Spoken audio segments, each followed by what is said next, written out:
ಮಳೆಗಾಲದಲ್ಲಿ ಒಂದು ಟ್ರಿಪ್ ಹೊರಟಿದ್ದೀವಿ ನಾವು. ಮಳೆಗಾಲದ ಟ್ರಿಪ್ ಹೋಗೋ ಕಾರಣ ಏನಂತಂದರೆ ಬೆಂಗಳೂರಿಂದ ಅದಕ್ಕೆ ಮಗ ಮತ್ತು ಅವನ ಫ್ರೆಂಡು ಬಂದಿದ್ರು. ಸೊ ಅವ್ರಿಗೆ ನಮ್ಮ ಸೈಡ್ದು ಪ್ಲೇಸ್ ಎಲ್ಲ ತೋರಿಸೋಣ ಅಂತ ಹೊರಟಿದ್ದೀವಿ. ಆ್ಯಂಡ್ ಎಲ್ಲೆಲ್ಲಿ ಹೋಗ್ತೀವಿ ಅಂತ ಮಾತ್ರ ಕೇಳಬೇಡಿ, ಇನ್ನೂ ಪ್ಲೇಸ್ ಗೊತ್ತಾಗಿಲ್ಲ ಎಲ್ಲೆಲ್ಲಿ ಅಂತೇಳಿ. ಹೋಗ್ತಾ ಹೋಗ್ತಾ ತೋರಿಸ್ತಾ ಹೋಗ್ತೀನಿ.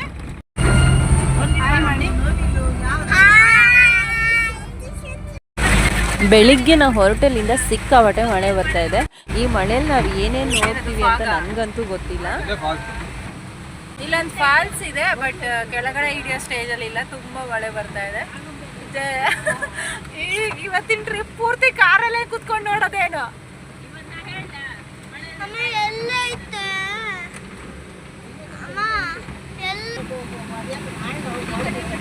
ಅಲ್ಲೇನು ಬ್ಯಾಕ್ ವಾಟರ್ ನಾವು ಮೀನು ಹಿಡಿಯಕ್ಕೆ ಗೊತ್ತಿದ್ವಲ್ಲ ಇಲ್ಲಿಗೆ.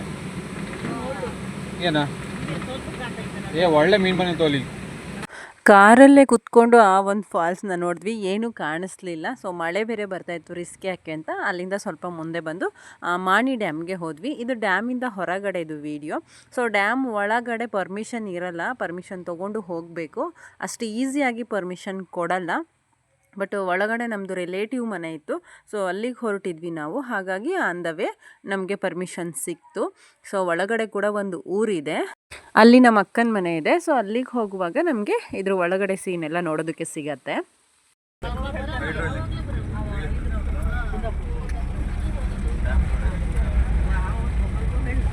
ವಾವ್, ಏನು ಸಖತ್ತಾಗಿದೆ ಪ್ಲೇಸ್ ಅಂತಂದರೆ, ಫುಲ್ಲು ಹಿಮ ತುಂಬಿಕೊಂಡು ಸಖತ್ತಾಗಿ ಕಾಣಿಸ್ತಾ ಇದೆ.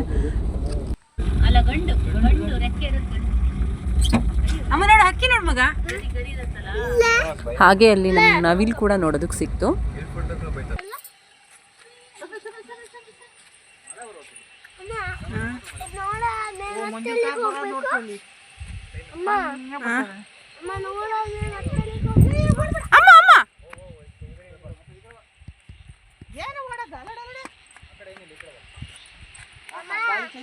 ಬನ್ರಿ ನಾಗವೀಣಕ್ಕೆ ಈ ಕಡೆ.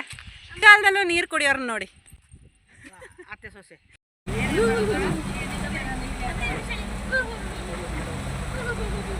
ಅಲ್ಲಿ ನೋಡ್ತಾ ಇದ್ದಂಗೆ ಮಳೆ ಸ್ಟಾರ್ಟ್ ಆಯಿತು. ಓಡ್ ಬಂದು ಕಾರ್ ಹತ್ಕೊಂಡು ಅಲ್ಲಿಂದ ಹೊರಟ್ವಿ.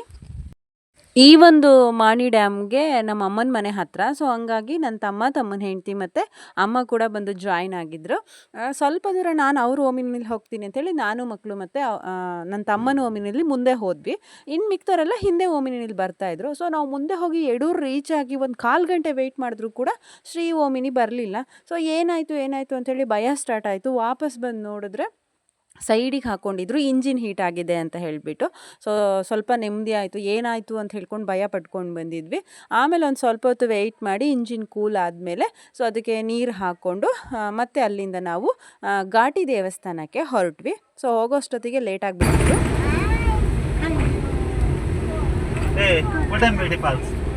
ಮಳೆಗೆ ಸುಮ್ಮನೆ ಹರಿತಿರೋ ಫಾಲ್ಸ್ನೆಲ್ಲ ಕುಲ್ಡಂಬಿಲ್ಡಿ ಫಾಲ್ಸ್ ಅಂತ ಕರಿತಿದ್ದೆ ನನ್ನ ತಮ್ಮ. ಬೇಗನೆ ಬರಬೇಕು ದೇವಸ್ಥಾನಕ್ಕೆ ಅಂತ ಅಂದ್ಕೊಂಡು ನಾವು ಮಾಣಿ ಡ್ಯಾಮಿಂದ ಹೊರಟ್ವಿ. ಬಟ್ ಗಾಡಿ ಹಾಳಾಗಿದ್ದರಿಂದ ಒಂದು ಸ್ವಲ್ಪ ಲೇಟ್ ಆಯಿತು. ಸೊ ನಾವು ದೇವಸ್ಥಾನಕ್ಕೆ ರೀಚ್ ಆಗೋಷ್ಟೊತ್ತಿಗೆ ದೇವಸ್ಥಾನ ಕ್ಲೋಸ್ ಆಗಿಬಿಟ್ಟಿತ್ತು. ಆ್ಯಂಡ್ ಶುಕ್ರವಾರ ಆಗಿರೋದ್ರಿಂದ ವಿಶೇಷ ಪೂಜೆ ಇತ್ತು ಅನಿಸುತ್ತೆ ಇವತ್ತು. ಆಮೇಲೆ 2:30 ತನಕ ಊಟ ಲಾಸ್ಟು ಅಂತ ಹೇಳಿದ್ರು. ನಾವು ಅಲ್ಲಿಗೆ ರೀಚ್ ಆಗ್ತಾ ಒಂದು 2:15 ಆಗಿತ್ತು ಅನಿಸುತ್ತೆ. ಸೊ ಆಮೇಲೆ ಹಾಗೆ ಹೊರಗಡೆಯಿಂದ ಕೈ ಮುಕ್ಕೊಂಡು ಊಟಕ್ಕೆ ಹೊರಟ್ವಿ. ಇಲ್ಲೂ ಅಷ್ಟೇ ವೆದರ್ ಅಂತೂ ತುಂಬ ಚೆನ್ನಾಗಿತ್ತು.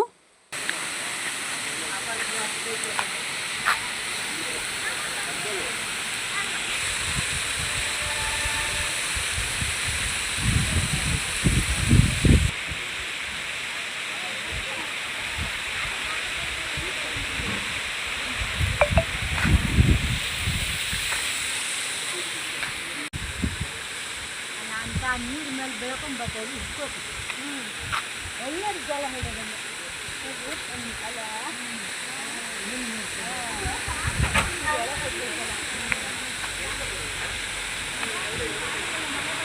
ಸೊ ಇದನ್ನು ಮುಗಿಸ್ಕೊಂಡು ಊಟಕ್ಕೆ ಬಂದ್ವಿ. ಊಟ ಅಂತೂ ತುಂಬ ಅಂದರೆ ತುಂಬ ಚೆನ್ನಾಗಿತ್ತು. ಶುಕ್ರವಾರದ ಸ್ಪೆಷಲ್ ಅನಿಸುತ್ತೆ. ತುಂಬ ವೆರೈಟಿ ಸ್ವೀಟ್ಸು, ಪಲ್ಯ ಎಲ್ಲ ಇತ್ತು. ಯಾವುದೋ ಒಂದು ಮದುವೆ ಮನೆ ಊಟ ಮಾಡಿರುವಂಥ ಫೀಲ್ ಆಯಿತು. ಸೊ ಪ್ರಸಾದನ ಸ್ವೀಕರಿಸಿದ ಆದಮೇಲೆ ನಾವು ಇನ್ನು ಕೆಳಗಡೆ ಒಂದು ಫಾಲ್ಸ್ ಇದೆ, ಸೊ ಅಲ್ಲಿಗಂತ ಹೊರಟ್ವಿ. ಕರ್ನಾಟಕದಲ್ಲಿ ಅತಿ ಹೆಚ್ಚು ಮಳೆ ಬೀಳುವಂಥ ಹುಲಿಕಲ್ ಘಾಟಿಯಲ್ಲಿ ನಾವಿವತ್ತಿದ್ದೀವಿ. ಅಂದಮೇಲೆ ಮಳೆಗೆ ಇಲ್ಲೇನು ಕೊರತೆನೇ ಇಲ್ಲ. ಆ್ಯಂಡ್ ಮಳೆ ಬಂದಿದ್ದರಿಂದ ಎಲ್ಲ ಕಡೆ ಕೂಡ ಚಿಕ್ಕ ಪುಟ್ಟ ಫಾಲ್ಸ್ಗಳು ಸೃಷ್ಟಿಯಾಗ್ಬಿಟ್ಟಿದ್ದಾವೆ. ಕೆಳಗಡೆ ಹೊಸಂಗಡಿ ಬೇರೆ ಕಾಣಿಸುತ್ತೆ. ಸೊ ಅಲ್ಲಿಂದ ಫುಲ್ಲು ಏನೋ ಪಾತಾಳ ನೋಡ್ತಾ ಇದ್ದೀವೇನೋ ಅನ್ನೋ ರೀತಿ ಫೀಲ್ ಆಗ್ತಾಯಿತ್ತು ನಮಗೆ, ಅಷ್ಟು ಫಾಗ್ ಎದ್ದು ಬರ್ತಾಯಿತ್ತು. ಸೊ ಇದು ಮೇಯ್ನು ಹುಲಿಕಲ್ ಘಾಟಿಯ ಕ್ರಾಸು. ಸೊ ಇಲ್ಲಿ ತುಂಬ ಕೇರ್ಫುಲ್ಲಾಗಿ ಡ್ರೈವ್ ಮಾಡಬೇಕು ಅಂತೇಳಿ ಹೇಳ್ತಾರೆ. ಸೊ ಅಲ್ಲಿಂದ ನಾವು ಮುಂದೆ ಹೋದರೆ ನಮಗೆ ನೋಡಬೇಕಾಗಿರುವಂಥ ಒಂದು ಮೇಯ್ನ್ ಫಾಲ್ಸ್ ಸಿಗತ್ತೆ. ಅದೇ ಹೇಳಿದ್ನಲ್ಲ, ಮಳೆ ಜಾಸ್ತಿ ಇರೋದ್ರಿಂದ ರೋಡ್ ಉದ್ದಕ್ಕೂ ಚಿಕ್ಕ ಪುಟ್ಟ ಫಾಲ್ಸ್ಗಳಾಗಿತ್ತು. ಸೊ ಇದಂತೂ ನಿಜವಾಗ್ಲೂ ಭೂಮಿ ಮೇಲೆ ಸ್ವರ್ಗ ನೋಡ್ದಂಗೆ ಆಗ್ತಾಯಿತ್ತು ನೋಡಿ. ಅದೆಲ್ಲ ಕೆಳಗಡೆ ಫಾಗ್ ಕಾಣಿಸ್ತಾ ಇರೋದು. ಅಲ್ಲಿ ಹೊಸಂಗಡಿ ಸಿಗತ್ತೆ ನಮಗೆ.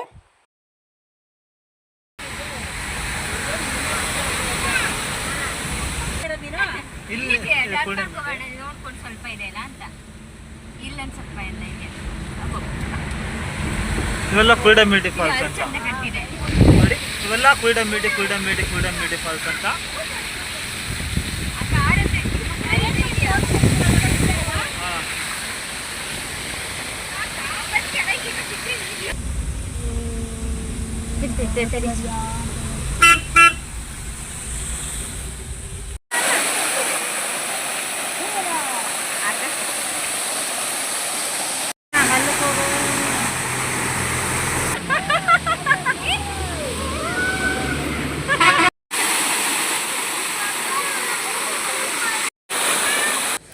ಸೊ ಇಲ್ಲಿಗೆ ಬಂದ್ವಿ. ಫಾಲ್ಸ್ ನೀರೆಲ್ಲ ರೋಡಿಗೆ ಬಿದ್ದುಬಿಟ್ಟು ರೋಡಲ್ಲೇ ಹರಿದೋಗ್ತಾಯಿತ್ತು. ಸೊ ಅದರಲ್ಲಿ ನನ್ನ ಮಕ್ಕಳು ತುಂಬ ಚೆನ್ನಾಗಿ ಆಟ ಆಡ್ತಾಯಿದ್ರು. ಸೊ ಅವ್ರಿಗಿನ್ನೂ ಆಟ ಆಡೋ ಮನಸ್ಸಿತ್ತು. ಬಟ್ ಇದು ಸಿದ್ದಾಪುರ ಕುಂದಾಪುರ ಹೋಗುವಂಥ ಮೇಯ್ನ್ ರೋಡ್ ಆಗಿರೋದ್ರಿಂದ ಸೊ ಬಸ್ಗಳು, ಅದರಲ್ಲೂ ಹೆಚ್ಚು ಲಾರಿಗಳು ಓಡಾಡ್ತವೆ ಇಲ್ಲಿ. ಸೊ ಹಂಗಾಗಿ ಆಟ ಆಡೋದಕ್ಕೆಲ್ಲ ಸೇಫ್ ಜಾಗ ಅಲ್ಲ. ಸೊ ಆ ಕಡೆ ಈ ಕಡೆ ನೋಡ್ಕೊಳ್ತಾನೆ ಇರಬೇಕು. ಎನಿ ಟೈಮ್ ಗಾಡಿಗಳು ಓಡಾಡ್ತಾ ಇರ್ತವೆ. ಸೊ ಸ್ವಲ್ಪ ಹೊತ್ತು ಆಟ ಆಡಿಕೊಂಡು ಫೋಟೋಸ್ ಎಲ್ಲ ತೊಗೊಳಕ್ಕಂತೂ ಸೂಪರ್ ಪ್ಲೇಸ್ ಅಂತ ಹೇಳ್ಬೋದು. ಬಟ್ ನೀರು ಹತ್ರ ಯಾವಾಗಲೂ ನಾನು ಹೇಳೋದಷ್ಟೇ, ಯಾರೇ ಆಗಿರಲಿ ನೀರು ಹತ್ರ ಹೋದರೆ ತುಂಬ ಹುಷಾರಾಗಿರಬೇಕು. ಸೊ ಜಾರಿಕೆ ಇರುತ್ತೆ ಮಳೆಗಾಲದಲ್ಲಿ. ಸೊ ಯಾವುದೇ ಪ್ಲೇಸಿಗೆ ಹೋದ್ರೂ ಅತಿ ಹತ್ತಿರ ಹೋಗಬಾರ್ದು. ಆಮೇಲೆ ಹುಷಾರಾಗಿರಬೇಕು. ಡೇಂಜರ್ ಪ್ಲೇಸ್ ಅಂತ ಅನಿಸಿದ್ರೆ ಅಲ್ಲಿ ಇಳಿಯೋದಕ್ಕೆ ಹೋಗಬಾರ್ದು ಅನ್ನೋದು ನನ್ನ ಒಪಿನಿಯನ್ನು. ಸೊ ಚೆನ್ನಾಗಿ ಆಟ ಆಡಿಕೊಂಡು ಒಂದಿಷ್ಟು ಫೋಟೋಸ್ಗಳನ್ನ ತೊಗೊಂಡು ಅಲ್ಲಿಂದ ಇನ್ನೊಂದು ದೊಡ್ಡ ಫಾಲ್ಸ್ ಇದೆಯಲ್ಲ, ಸೊ ಅಲ್ಲಿಗೆ ಹೊರಟ್ವಿ. ಅದಕ್ಕೆ ಮಕ್ಕಳಂತೂ ತುಂಬ ಚೆನ್ನಾಗಿ ಎಂಜಾಯ್ ಮಾಡ್ತಾಯಿದ್ರು ಅಂತ ಹೇಳಿ ಅನಿಸ್ತು. ಮೇ ಬಿ ಅವ್ರಿಗೆ ಇಷ್ಟ ಆಗಿರ್ಬೋದು ಈ ಪ್ಲೇಸ್ಗಳೆಲ್ಲ.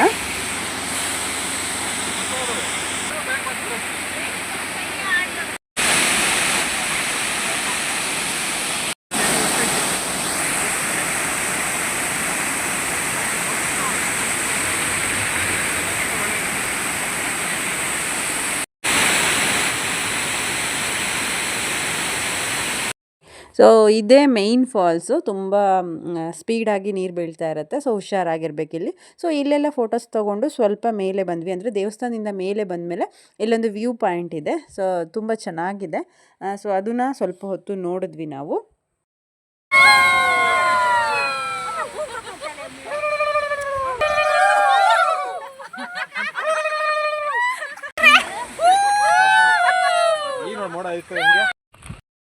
ಸೊ ಇಲ್ಲಿಂದ ಹೊರಟು ನಾವು ಸಾವೆಹಕ್ಲು ಡ್ಯಾಮ್ಗೆ ಬಂದ್ವಿ. ಸೊ ಇಲ್ಲೂ ಕೂಡ ಒಳಗಡೆ ಹೋಗಬೇಕು ಅಂತಂದರೆ ಪರ್ಮಿಷನ್ ತೊಗೋಬೇಕು. ಸೊ ಅಷ್ಟು ಈಸಿಯಾಗಿ ಪರ್ಮಿಷನ್ ಸಿಗೋಲ್ಲ. ಸೊ ನಾವು ಮೇಲ್ಗಡೆನೇ ನೋಡಿದ್ವಿ.